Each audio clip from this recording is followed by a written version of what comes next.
नमस्कार। दिल्ली नगर निगम के हजारों मल्टीटास्किंग स्टाफ यानी एमटीएस कर्मचारी पिछले कई दिनों से सिविक सेंटर के बाहर डटे हुए हैं।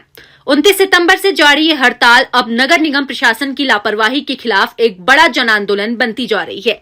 लेकिन सबसे बड़ा सवाल ये है, क्या एमसीडी ने हड़ताली कर्मचारियों से किया वादा तोड़ दिया है? क्योंकि 14 अक्टूबर को हुई निगम सदन की बैठक में जो ऐलान हुआ था उसका आज तक अमल नहीं हुआ है।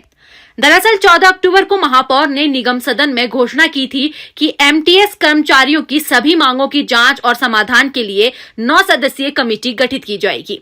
इस कमेटी में न सिर्फ सभी राजनीतिक दलों के पार्षद शामिल होने थे, बल्कि हड़ताल पर बैठे कर्मचारियों की यूनियन के 2 प्रतिनिधियों को भी इसमें जगह देने की बात कही गई थी।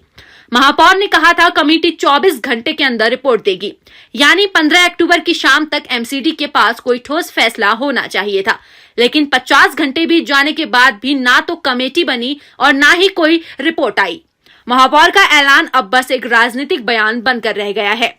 धरने पर बैठे कर्मचारी कह रहे हैं, हमें सदन के फैसले की जानकारी तो है, लेकिन कोई आधिकारिक सूचना नहीं मिली। कर्मचारी हर घंटे उम्मीद कर रहे थे सिविक सेंटर से कोई अधिकारी आएगा, लेकिन 14 अक्टूबर की शाम से लेकर अब तक सन्नाटा छाया हुआ है। एमटीएस कर्मचारियों का कहना है कि वे खुद को ठगा हुआ महसूस कर रहे हैं। उनका कहना है, अगर सदन में कोई फैसला होता है और उस पर अमल नहीं होता तो जनता और कर्मचारियों का निगम से भरोसा कैसे बचेगा। अब हड़ताली कर्मचारियों ने तय किया है कि अगर 1-2 दिन में कोई ठोस कदम नहीं उठाया गया तो वे अपना आंदोलन और तेज करेंगे।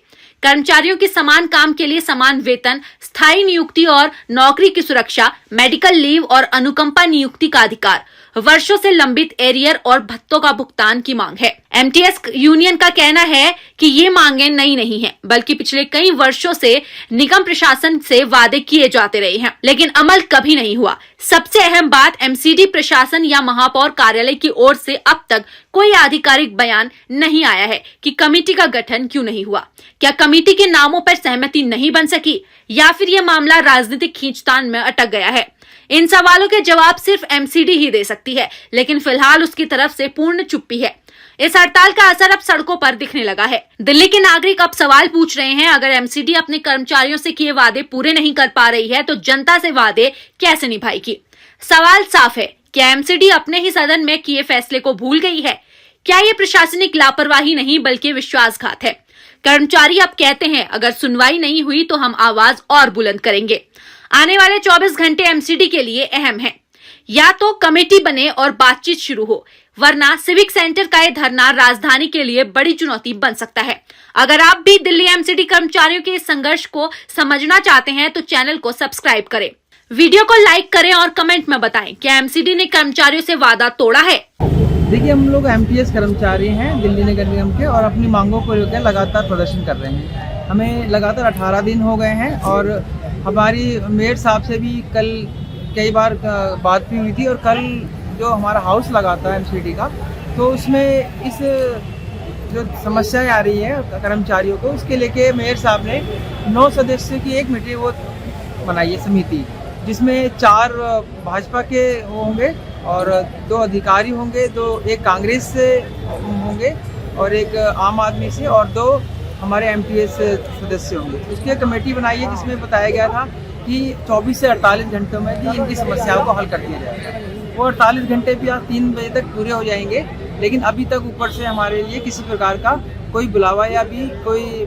इस बारे में कोई वार्ता होगी है, इस बारे में कोई बात नहीं हुई। कल ही एमसीडी ने द्वारका कोर्ट में एक पिटीशन लगाई थी कि ये जो कर्मचारी हैं यूनियन के नाम पे गलत तरीके से अपना रोष व्यक्त कर रहे हैं और धरना प्रदर्शन कर रहे हैं, जबकि दिल्ली में डेंगू मलेरिया काफ़ी तेज़ी से फैल रहा है। तो हमें बुलाया गया था, तो हमारा प्रतिनिधि मंडल गया था द्वारका कोर्ट में, तो वहाँ पर आयुक्त महोदय से सामने बात की कि भाई समस्या क्या है।